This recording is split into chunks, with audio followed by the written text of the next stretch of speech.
Hi everyone welcome back to our cooking blog. So friends आम गाँ को आसचु आ गाँव माँ को किचन गार्डन रू तोलुचु कदली। तो घरे समस्ते मिसिकी कदली तोलिबारे लगी पड़ीचु। बापा माँ बाबू शोईथिला ताकू भी जबरदस्ती उठेकी नहीं आसिलु चल कदली तोलिबा बोली।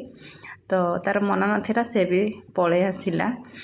तो एठी एते सारा कदली भी तोली सारलेनी आहरी किछि बाहरिबो कदली। तो माँ को किचन गार्डन टी मुझे देखी दूसरी आपण को टमाटो लगे शिंबो लगे ये पालक लगे धनिया पत्र आड़ा ना गोल गोल लंका बहुत ही राग ये लंकाटा। तो एत सब कदली बाहरी गला आ कदली गुड़ाक फाटी जाइए कहीं तार टाइम हो जाइए आ बहुत लेट करदे तोलिबारे ना। तो से फाटी जाइए कदली गुड़ाक। तो किसी कथा नहीं आम फाटिले भी खाईदे कदली गुड़ाक बहुत ही टेस्टी कदली निज बाड़ी तोड़िकी कदली खाइबार मजा ही किसी अलग। तो से कदली आम गोटे मजेदार रेसिपी बनैबा। तो 4-5 दिन पर कदली अधिक पाची जाइथिला आ से पाचिला कदली आम बनैबा कैरमेल बनाना पुडिंग। तो फर्स्ट आम कौन करवा ना गोटे पैन नहीं जावा पैन रे 2-3 चम्मच सुगर ऐड करवा आ से अल्प टिके पानी देकी आम सुगर को कैरमेलाइज कर नहीं जावा। तो आमर ये सुगर कैरमेलाइज हो गला आम कैक्टिन देकी ताको सेट हाँपाई छाड़ीदेवा।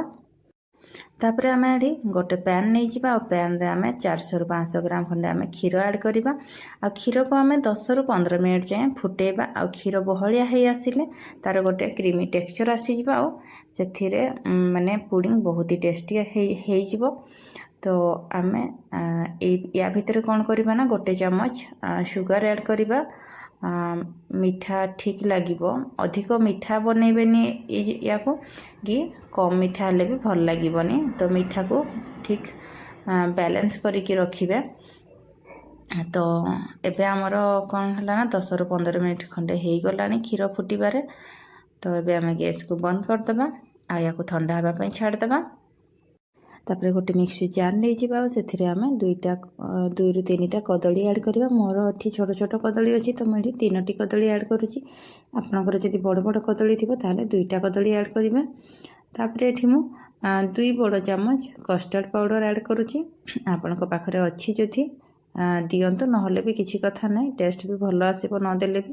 तापर फुटेकी रखि क्षीर को ऐड करदे ताको ग्राइंड कर नहीं जावा। तापर आम केक टिन रे सुगर सिरप को देइथिले से तो सेट हो गला। एबे आम गोटे स्टेनर नहीं जावा आ बैटर को आम छाणिकी नहीं जावा कौन पे ना जहाँ भी माने किसी भी थीबो जदि ग्राइंड हो नथिबो ताहले सेटा रही जिवो आ जो भी बबल्स वगैरह थीबो ना सेटा भी रही जिवो आ बाकी किसी बबल्स माने रही जाइथिला ताको आम एमती चम्मच रे नहीं आसीबा। तापर गैस रे गोटे कड़ाई नहीं जावा आ सेथिरे किछि पानी ऐड करदेबा तापर गोटे स्टैंड रखीदेबा सेथिरे आ पानी को टिके फुटिबा पई छाड़ीदेबा। पानी आमर फुटी आसिले आम कौन करवा ना केक टिन को आम एथिरे रखीदेबा आ 30-35 मिनिट जाए आपको स्टीम हाँपाई आम छाड़ीदेबा। तो आमर ये 30-35 मिनिट हो गला आम ए आपको गैस को बंद करदेबा आ एमती ठंडा हाँपाई आम छाड़ीदेबा। तापर आम 2 घंटा पाई फ्रिज रे रखीदेबा। तापर आपण मैंने देखिपे मु फ्रिज रू बाहर करके आनली आउ देखिपे केते बढ़िया से आमर बनाना कैरमेल पुडिंग रेडी हो जाइए। आ भिडियोटी भल लगिले वीडियो को लाइक करेंगे कमेंट करेंगे और चैनल को सब्सक्राइब करने को जमा भी भूलें। तो आपण मैंने देखिपे केते बढ़िया से केते सॉफ्ट होइकी होइची आमर पुडिंग। तो आपण मैंने घरे निहाती भाव ट्राए करंतु आउ केमिति बनिला तार अनुभूति मो सहित शेयर करने को जमा भी भूलंतुनी। तो मुझे नहीं जाऊँगी पुओ पाखक ताको पुडिंग बहुत ही पसंद आ ये बानाना पुडिंग खाई से पूरा खुशी हो जाता।